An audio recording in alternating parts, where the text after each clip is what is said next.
नमस्ते, आपका बहुत बहुत स्वागत है।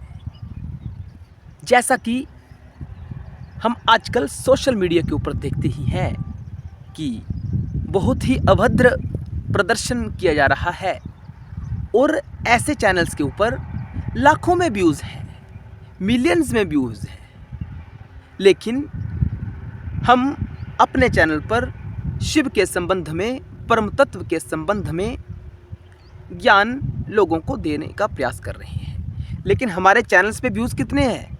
100, 200, 50, 60। मैं आपसे पूछता हूँ, क्या यही है कलयुग का प्रभाव? कृपया कमेंट सेक्शन के माध्यम से हमें अवश्य बताएं।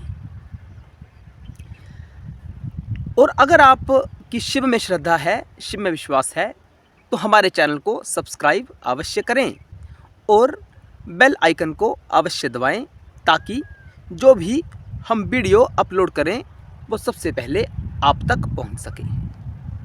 तो आज का वीडियो आरंभ करते हैं। हमारा आज का विषय है शिवा टीचिंग्स। शिव हमें क्या सिखाते हैं, यह हमारा आज का विषय है। देखिए, अगर गुरु शिष्य की बात की जाए, गुरु और चेले की बात की जाए, तो शिव के समान कोई गुरु नहीं हो सकता। शिव से ज़्यादा हमें कोई नहीं पढ़ा सकता। शिव जगत के गुरु हैं। ये तो हम सब ने सुन ही रखा है कि गुरु परंपरा का आरंभ शिव से ही होता है। शिव के शिष्य यानी सप्तऋषि और स्वयं शिव गुरु हैं। वहीं से गुरु परंपरा का आरंभ हुआ है। ये बात हम सबको जाननी चाहिए। तो जो भी हमारे जीवन में शूल हैं, गलत धारणाएं हैं, उनको कैसे दूर किया जाए, अपने जीव भाव को कैसे समाप्त किया जाए, अपने अहंकार को कैसे समाप्त किया जाए, ताकि हम सत्य की तरफ जा सकें, हम मोक्ष की तरफ जा सकें, हम मुक्ति की तरफ जा सकें। कैसे जाया जाए, इसके बारे में हम शिव से ही सीख सकते हैं। सबसे पहले शिव हमें सिखाते हैं कि कभी भी अपने ऊपर अभिमान नहीं करना चाहिए। आज हम हो सकता है धनवान हो, हमारे पास बहुत सा धन हो सकता है वह धन कल को ना रहे। हमें कभी भी अपने ऊपर अभिमान नहीं करना चाहिए, ये शिव कहते हैं।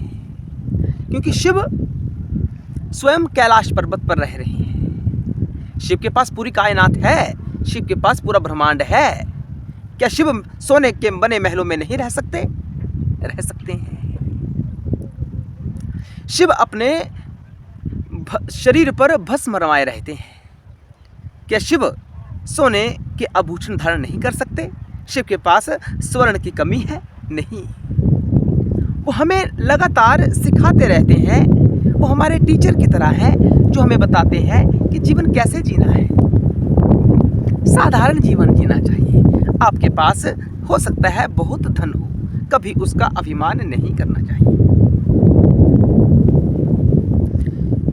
इसके बाद शिव हमें सिखाते हैं कि किसी भी स्थिति में रहो, उसे सहन करना सीखो, उसमें डूबना सीखो, उसमें रहना सीखो। ऐसा नहीं है कि आपको किसी छोटी गाड़ी में बैठना पड़ जाए तो आप कहेंगे नहीं, अरे मैं तो बड़ी गाड़ी में बैठता हूँ। तो आपका वहाँ अहंकार जागृत हो जाता है कि मैं तो बड़ी गाड़ी में बैठने वाला व्यक्ति हूँ, मैं इस छोटी सी गाड़ी में क्यों बैठूंगा। भोजन की बात आती है, हो सकता है आप प्रतिदिन अच्छा भोजन करते हो, लेकिन कोई दिन ऐसा भी आ सकता है जब आपको मात्र नमक के साथ भी भोजन करना पड़ जाए, या हो सके आपको भोजन ना मिले, तो आप तो कहोगे नहीं, अरे मैं तो ऐसा भोजन नहीं करता हूँ, मैं भूखा नहीं रह सकता।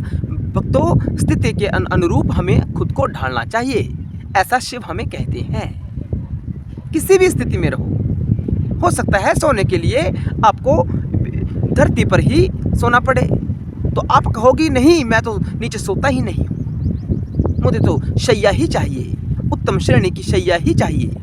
तो ये गलत बात है, ये गलत धारणा है। शिव कहते हैं जिस स्थिति में है उस स्थिति के अनुरूप खुद को ढालना सीख जाओ।